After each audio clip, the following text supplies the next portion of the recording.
Assalamualaikum warahmatullahi wabarakatuh. Pada pagi ini saya akan mengulas istilah yang cukup akrab ya di telinga halayak, yaitu swing voter ya.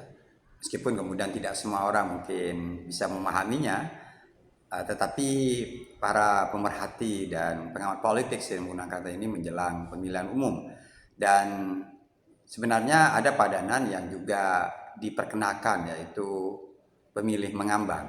Artinya seseorang yang belum menentukan pilihannya hingga detik-detik pencoblosan di bilik suara.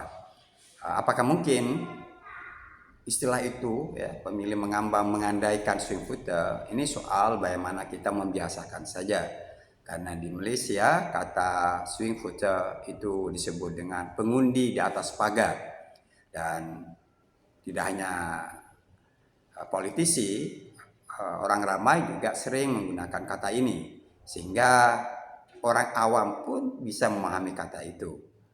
Di kita masih belum ya. Nah, ini perlu, apakah kita akan menggunakan pemilih mengambang atau bahkan pencoblos berayun. Ini adalah soal bagaimana kita membiasakannya. Kata berayun jelas mengandalkan kata swing, jadi ada bandul jam yang berayun ya. Dan mungkin andaiannya adalah ketika di bilik suara kemudian orang segera menentukan pilihannya di detik akhir. Berbeda dengan pensesuaian yang berbasis ideologi dan tradisional, dia sudah sejak awal menentukan pilihannya. Istilah lain yang juga sering digunakan terkait dengan politik adalah checks and balances. Kata ini juga sejauh ini saya belum mendengar pemerhati politik atau pengamat politik, bahkan akademisi, yang menggunakan padanya dalam bahasa kita, meskipun ada istilah atau kata yang mengandaikan dua kata tersebut, checks dan balance ya.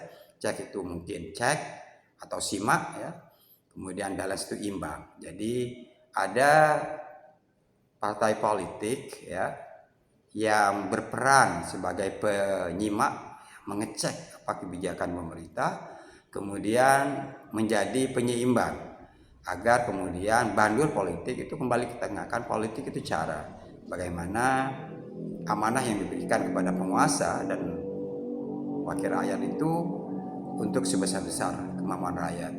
Nah, mungkin ke depan ini adalah tugas kita bersama, bagaimana istilah-istilah asing yang sering diucapkan oleh para pemerhati, akademisi, untuk dibiasakan penggunaannya dalam bahasa Indonesia.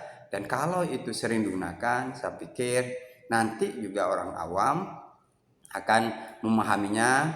Dan ini bukan hanya sekadar soal emosi ya, terhadap bahasa kebangsaan, tapi juga bagaimana nanti orang awam juga main politik secara utuh karena dia memahami bagaimana politik bekerja.